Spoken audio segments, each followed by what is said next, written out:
I wrote a poem on this, on basically how I'm so ignorant to what's going on in the world.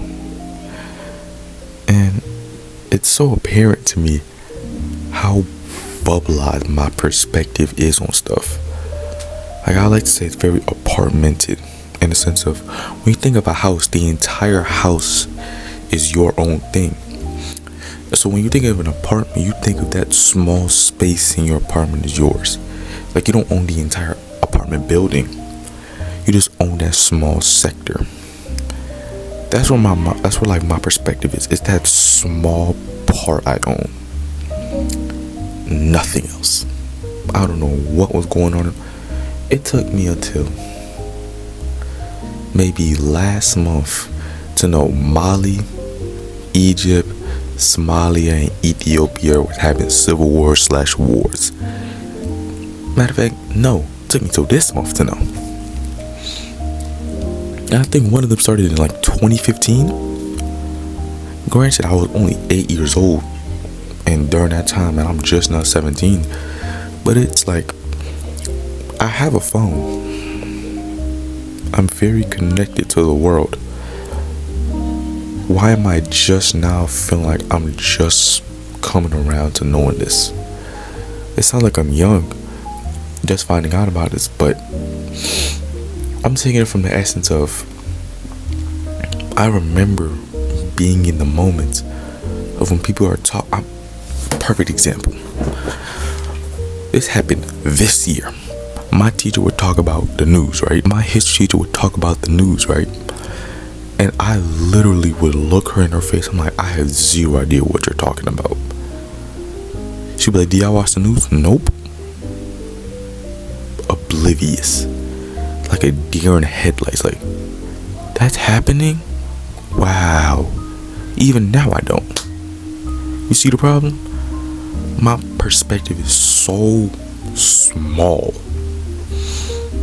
that for some reason I cannot seem to understand anything that's going outside of my direct bubble. Even now, I'm just now poking tiny holes in my bubble and learning about Black history. I'm just now poking small holes. And it took me, I got my first phone at 10. So it took me about, let's say, 7 to 10 years of me being connected to the internet for me to just now learn. Just a small piece. And there's never like a not to stop learning, but I'm just now learning. And that also made me realize, wow, I got caged in as a child. Like, I remember seeing my mom crying on the news, because this was when Ebola was going on in Nigeria. She was crying, like, the people are dying in Nigeria. I was like, wow, I don't care. And I went to go do something else. I was a kid, so I guess that's why.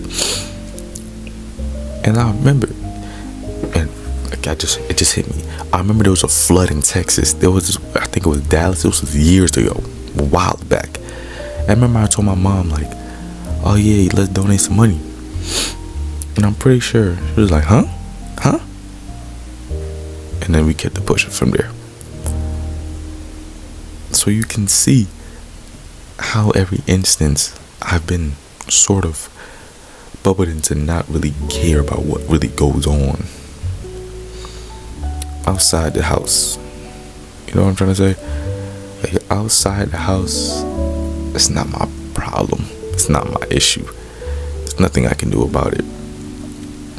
This leads me to another poem I wrote, in which I'm basically admitting I don't know much,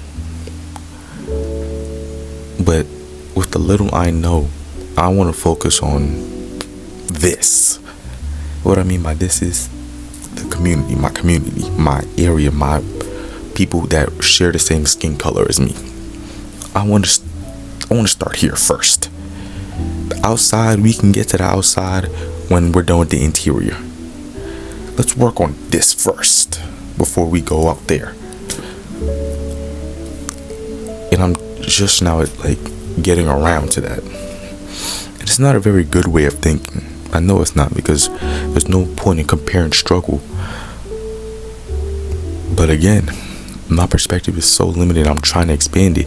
I can't find a way to empathize with people across the waters experience things I've never in life dealt with. Like, I don't know what it's like to go hungry. I don't know what it's like to not have constant light, to not have water. I don't know. I genuinely have no idea. Like I said, greatest achievement my parents have ever done. I've never gone a day without food. I was never a day I didn't have clothes. I've always had food, clothes, water, and a source of entertainment that was not needed. I've always had it. Always. Shoes, everything. So it's very hard for me to live a privileged life. And it's not the best, but it's a privileged life. To me, if you go from there to now learning about war crimes, and it's like, oh, whatever I'm going on, it is minuscule to what they're going through. But I'm gonna keep trying to make my perspective expand to the point where I can finally empathize with somebody in which me and him share no relation, not even skin color, and I can empathize. Because right now, that's a struggle. I'll be so honest, it's a struggle.